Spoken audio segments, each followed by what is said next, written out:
welcome to Nightly Reviews, and I, Dan Pancaldi, am your knight in shining armor. It's me. So, Prince Charming, this and that, whatever illusions you had of Prince Charming, this is it. Okay. A few subjects. Maybe just one. We'll see. Elitism. I've had some comments on pipe tobacco and elitism. Yeah. There's elitism in everything. You can always bring it up a notch and think you're better than other people. But that's not what elitism is, in my opinion. Well, yeah, that's kind of what it is a little bit. But not every elitist has... What am I saying here? Every elitist has their opinions. Look at that. I'm talking and I'm learning about what the hell I'm talking about. I've had some comments on elitism, that is, pairing anything to tobacco. Tobacco is just a smoke, a couple of people said. I get it. Tobacco is just a smoke. But I don't approach life that way. I mean, tobacco for me is a joy. Like food is a joy, like drink is a joy. Like waking up every day is a joy, you know what I'm saying? And I'm not an elitist. You might think I am. I just know things. And you know, I've been with the scum of the earth and to the heights of artistry. Actually, I have. I hung around with a lot of heavy musicians. But the higher you go in musicianship, the more humble the people are. But they know stuff. And they can come out being elitist, which they're not. There you go. That's what I was trying to say. So I can't help but not pair, but join certain imagery, certain flavors, certain feelings, certain memories when I smoke a pipe, man. It's just... That's what a pipe does for me. Capiche? Verstehen Sie? Bugaribaska? Alright. That said, it's been a while I haven't made a video. A lot of things in life happen. Life turns its ugly head many times, especially in my case. But hey, what can I tell you? There's always people that are way off worse than I'll ever be, or have been. You see what I'm saying? Okay. So today we're talking about my favorite tobacco house, and that's Gawith Hoggarth and Samuel Gawith. For me, they can't do any wrong. Even if I don't like a certain flavor, you know it's made well. You know that there's a high degree of craftsmanship and knowledge in their blends and whatever they want to do. You know what I'm saying? So, for me,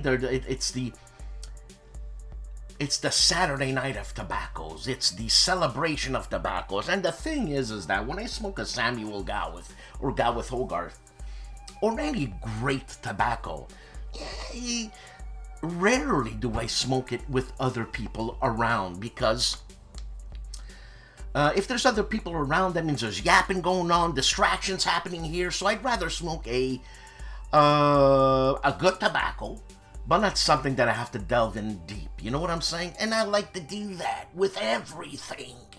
Everything. Right? When I got into fly fishing, man, boom! Whole hog into fly fishing. Tying Atlantic salmon flies. Classic Atlantic salmon flies, that is. That was even published. Me. And music, boom! It became my life. I studied it, performed it, retired it. Hey! Anyways. Going back to Samuel Gawith's broken Scotch flake. Now, I sat down. I just finished smoking a bowl, so I just sat down. I lit up a pipe that was custom made for me by some guy in Iceland, I think. I don't know. Anyways, it wasn't a big bowl. It wasn't a tiny bowl, but it was a small bowl. And it did miss something by having this in a small bowl. Though, I've had it before, so I know. And it's the first time I smoke it in a small bowl. And this should be smoked in a medium bowl, 100%. So what I got for it, I was alone in my smoking room. No music, no distractions, just me and my tinnitus, or tinnitus, if you want to be elitist. See what I'm saying? Okay. First of all, this is a rich smoke. Rich. And, you know what? Let's see here. Rich smoke. It seems that, like the smoke particles, you know when you smoke and you blow it out and there's the sun ray coming in and you see the smoke particles? Well, for some reason, these smoke particles seem to be bigger. I don't know. It's me, obviously. You know what I'm saying? And I'll give you some other memories or things that came out as I was smoking it. So, it made me think of the smell of an old general store. I took some notes down here. An old general store. You know when you walk in and you smell everything, the wood, the steel, the candies, because you know some of these places, this general store has everything, right? You can buy a boat, you can buy some candies, whatever you want. It made me think of that. And also, when I walk into a place where they sell tobacco, I don't do that very often anymore. I buy stuff online, which is something that is lost here in Canada because our government taxes the hell out of tobacco and anything you like. Booze, tobacco, gasoline, anything you like or need, you can count on Canada to tax you on it. Lots, not a little bit. I live in Quebec. You know, do some Googling and see Quebec taxes. You're gonna freak out, especially as an American. You're gonna freak out, American. As someone from the States, because I'm American too. I live in North America. Kalish. Okay. So that, for me, this has the quintessential tobacco store smell to it. You walk in and you get that musty tobacco smell. This is what I smell in the Broken Flake, the Scotch Broken Flake. Also, stewed fruits. See, I'm going deep now. Stewed fruits, man. So we're not talking about a light tobacco. We're talking about a tobacco which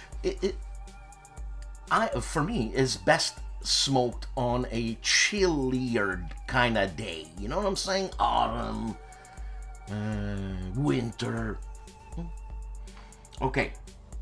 Also, you know those all sorts candies there from England?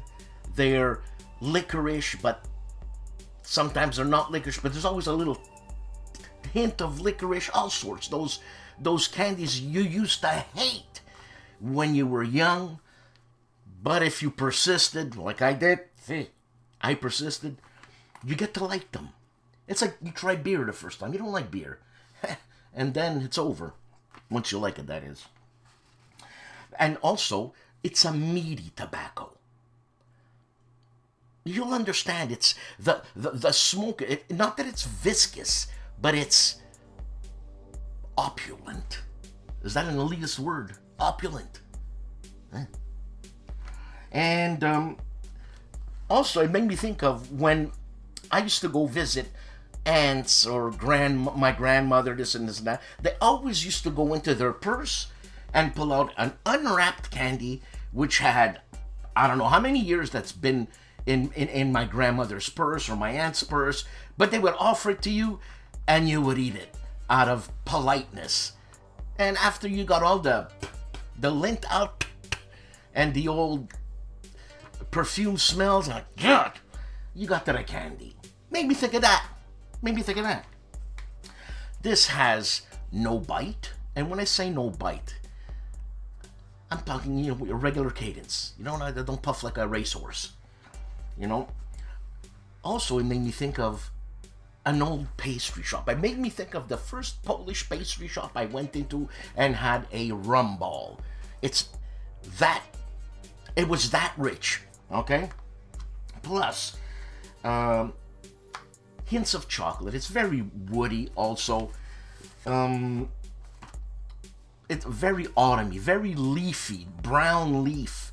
That is, leaves that fall on the floor. So it's like an autumn walk in a forest, where it rained a couple of days ago, and you just get that faint smell of rotting fauna or flowers and stuff. It's nice. It's nice. Just because the word rot is in it doesn't mean it's this pleasurable. I invent words every day. And obviously this is actually a straight Virginia, and I don't know what they do. I know they source their Virginia mostly from Africa. I have to ask Russ about this. And I might do a show with Russ later. I bugged him on Messenger. Hey, come on, Russ, let's do a show. Russ. If you're not persistent, you know what I mean? The squeaky wheel, you know what I'm saying? This is a straight Virginia. Now, where does that opulence in smoke happen?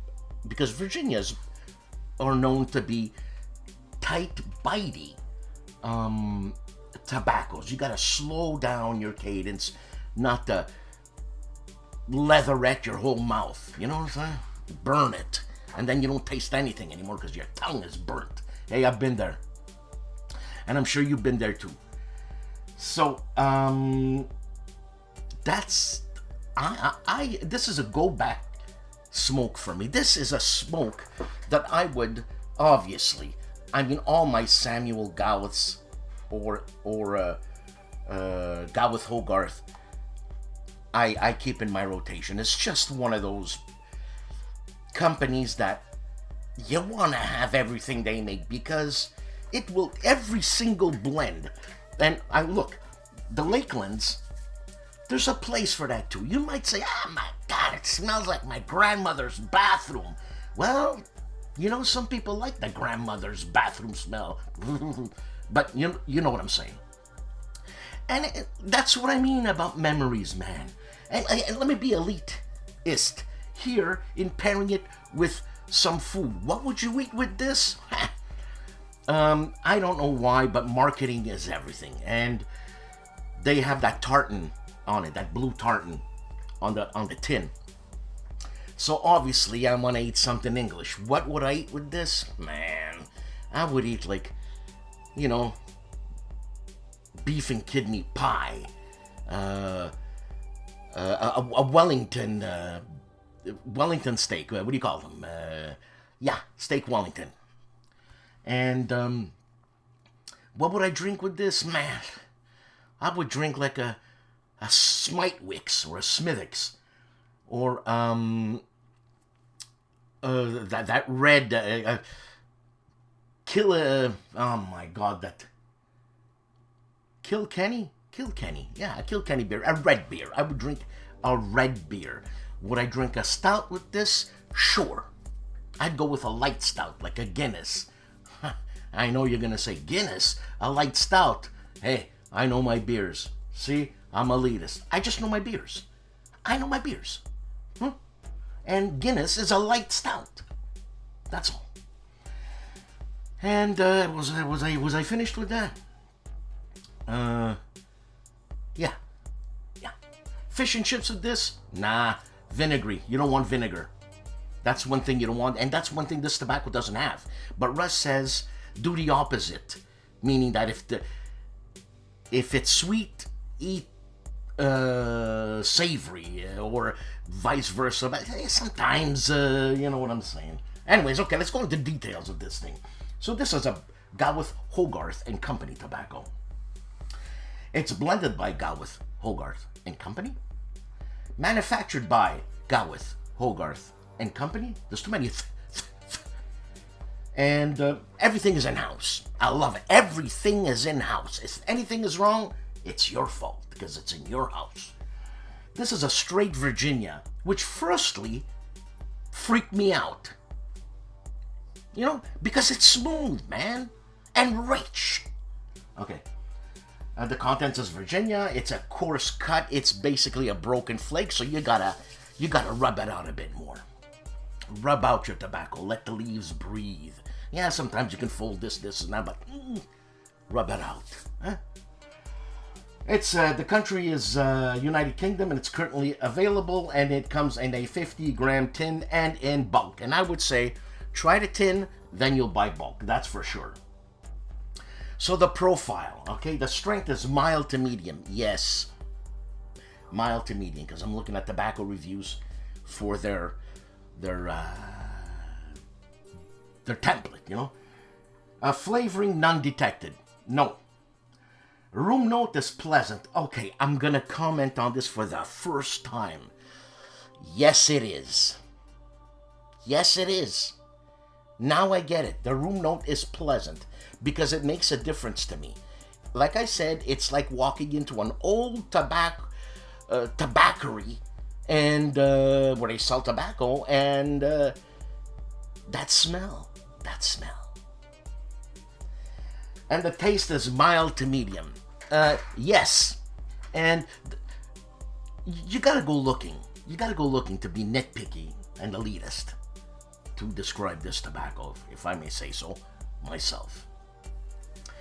So with that said, that's my thoughts on the broken Scotch flake, or broken Scotch cake, but it's a flake that I have, not the cake. That's my opinion on this tobacco. Is it a review? Nah, it's me just talking. I'm not reviewing. What am I gonna review? Huh? Nice tobacco.